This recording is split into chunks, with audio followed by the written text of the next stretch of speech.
En résumé, pour la position relative des droites, c'est un outil qui nous permet parfois de retrouver l'équation d'une droite connaissant la pente de l'autre.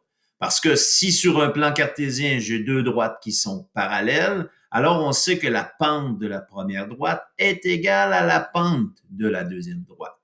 Et si les deux droites qu'on a dans le plan cartésien sont perpendiculaires, on sait que lorsqu'on multiplie leur pente, on obtient moins 1. Okay?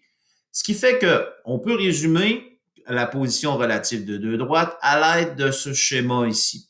Donc, si j'ai l'équation de deux droites dans le plan cartésien et que je compare leur pente, okay? Donc le A1 avec le A2, ben, si ils ont la même pente, si la pente de un est égale à la pente de l'autre, on aura des droites qui seront parallèles. Donc, parallèles ici.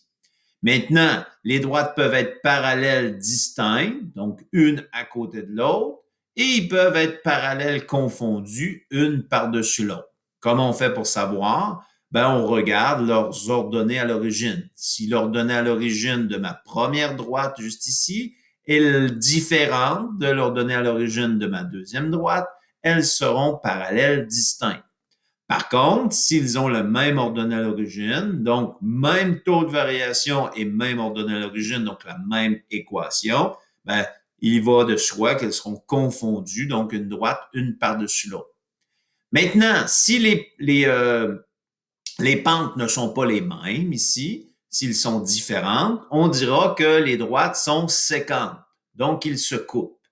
Maintenant, s'ils se coupent, est-ce qu'ils se coupent avec un angle droit ou pas, c'est-à-dire perpendiculaire? Perpendiculaire veut dire à angle droit.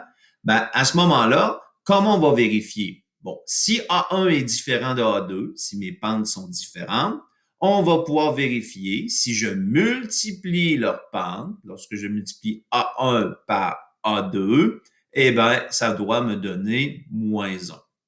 Donc, c'est comme ça qu'on vérifie s'ils sont perpendiculaires. Donc, ce schéma-là résume bien les notions de droite parallèle, séquente et perpendiculaire.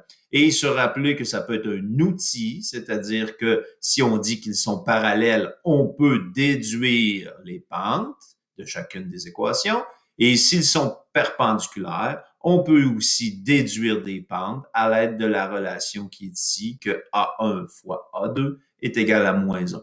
Donc, si je connais A1, je peux déduire A2 ou isoler A2 pour pouvoir trouver sa valeur.